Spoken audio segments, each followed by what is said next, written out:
Hello friends, मैं आपके लिए लेके आई हूँ estate TGT SST economics most important notes.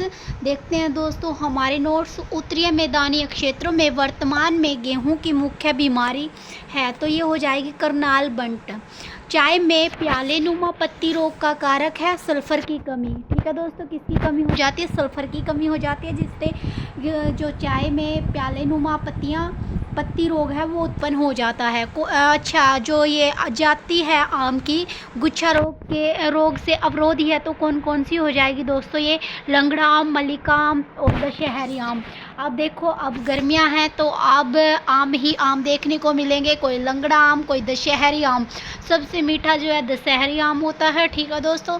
धान का हरा पत्ती फुद का प्राथमिक वाहक है तो ये हो जाएगी टुगरो रोग का। किसका? टुगरो रोग का। भिंडी में पित्तवर्ण सीरा की बीमारी फैलती है तो सफ़ेद मक्खी से फैलती है। हमने पीछे भी किया था, ये सफ़ेद मक्खी से फैलती है भिंडी में पित्तवर्ण सीरा की बीमारी। ठीक है दोस्तों।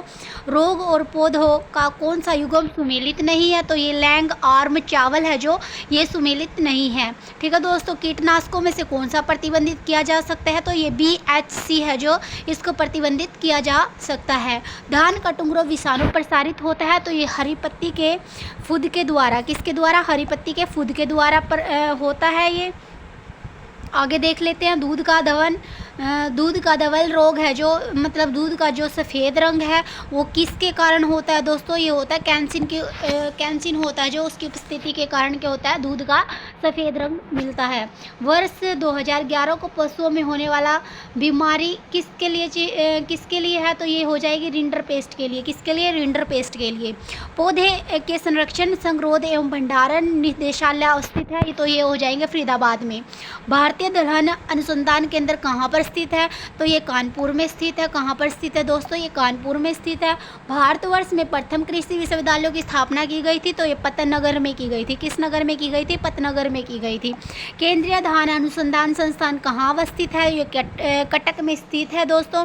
कहाँ पर स्थित है? तो ये कटक में स्थित है। भारतीय लाख अनुसंधान संस्थान है जो रांची में स्थित है दोस्तों।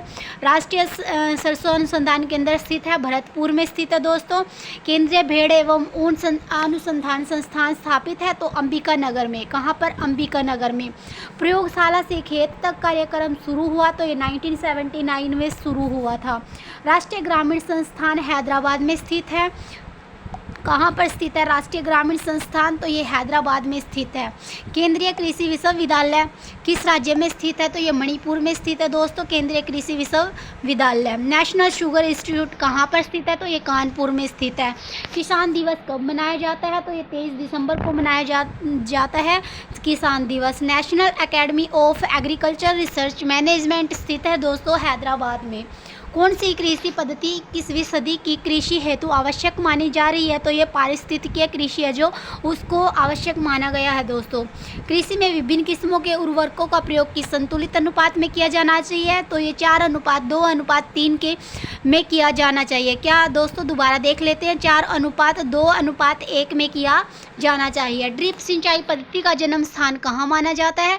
तो इजराइल में माना जाता है ड्रिप सिंचाई पद्धति का जन्म। ठीक है। जो ड्रिप सिंचाई पद्धति है वो कहाँ से मिली थी? इजराइल से मिली थी। छिड़काव सिंचाई किस स्थानों के लिए सर्वोत्तम विधि के रूप में मान्य है? तो ये जो रेगिस्तानी क्षेत्र है उनके लिए, क्योंकि वहाँ पर पानी की कमी पाई जाती है रेगिस्तान में, तो इसलिए छिड़काव सिंचाई उनके लिए क्या हो जाएगी? उपयोगी हो जाएगी। मूल्य स्थिरीकरण कोष की स्थापना का अनुमोदन किन फसलों के लिए किया गया है? तो ये चाय, कॉफ़ी, रबर, तंबाकू के लिए किया गया दोस्तों। नई राष्ट्रीय कृषि नीति में कृषि विकास लक्ष्य कितना % निर्धारित किया गया है? तो 4% किया गया है दोस्तों। कितने % किया गया है? 4% किया गया। आगे देख लेते हैं। पंजाब के अलावा बासमती चावल के निर्यातक क्षेत्र की स्थापना और किस राज्य में की गई है? तो उत्तरांचल में भी बासमती चावल देखने को मिलता है। केंद्रीय विपणन समितियों का कार्यक्षेत्र होता है जिला स्तर पर।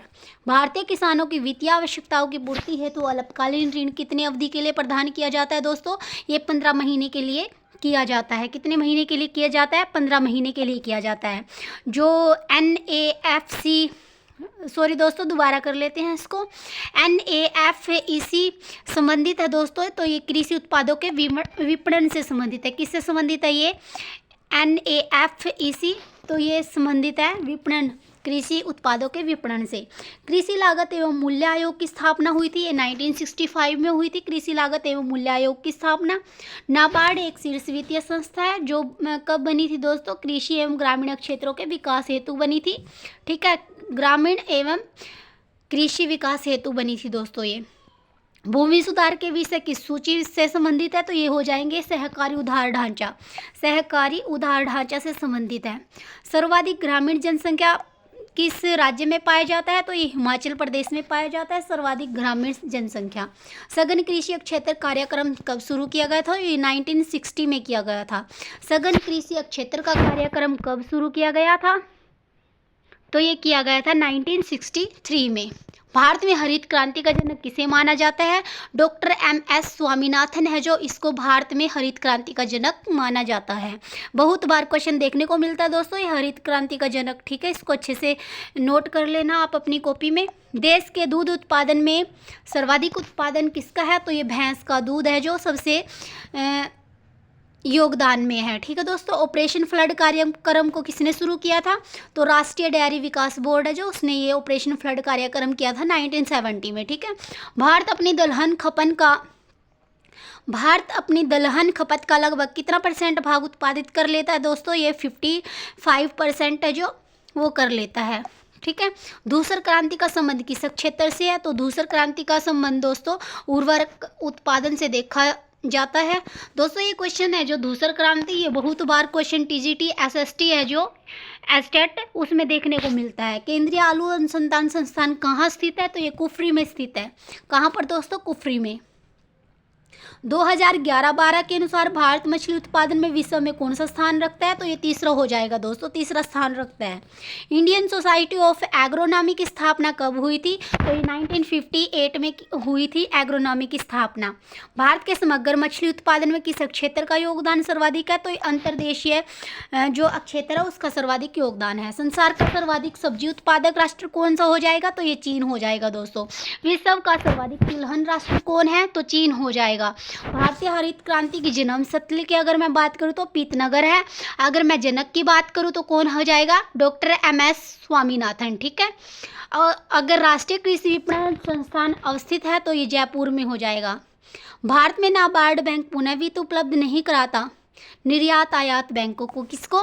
निर्यात आयात बैंक को। जो नाबार्ड बैंक है वो किसके लिए बना? कृषि अनुसंधान, कृषि और ग्रामीण विकास के लिए बना है दोस्तों ये।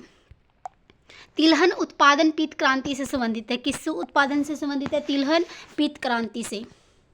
1995 से 1906 में स्थापित ग्रामीण अवस्थापना विकास कोष का हिसाब रखना है राष्ट्रीय कृषि एवं ग्रामीण विकास बैंक का। ठीक है दोस्तों, राष्ट्रीय कृषि एवं ग्रामीण विकास बैंक कौन सा है? हमारा नाबार्ड। वाटर जेट टेक्नोलॉजी का उपयोग होता है सिंचाई में। किस में होता है? सिंचाई में होता है। भारतीय उपमहाद्वीप में कृषि के प्राचीनतम जो साक्ष्य है वो कहाँ पर प्राप्त हुए है? ये कोल ढीवा है तो उसमें से प्राप्त हुए है दोस्तों। इंडोसल्फान को कहा जाता है थायोडान। क्या बोला जाता है? इंडोसल्फान को थायोडान बोला जाता है दोस्तों। और जो मेटासिटोक्स है वो सर्वांगीण क्या है? विष है। ये विष का नाम है दोस्तों ये मेटासिटोक्स। ठीक है, मेटासिटोक्स क्या है? एक सर्वांगी विष है। आई होप दोस्तों ये वीडियो आपको पसंद आई होगी तो प्लीज़ वीडियो को लाइक कीजिए, शेयर कीजिए, कमेंट कीजिए और मेरे चैनल को सब्सक्राइब कीजिए। सो थैंक यू दोस्तों, नेक्स्ट वीडियो में मिलते हैं।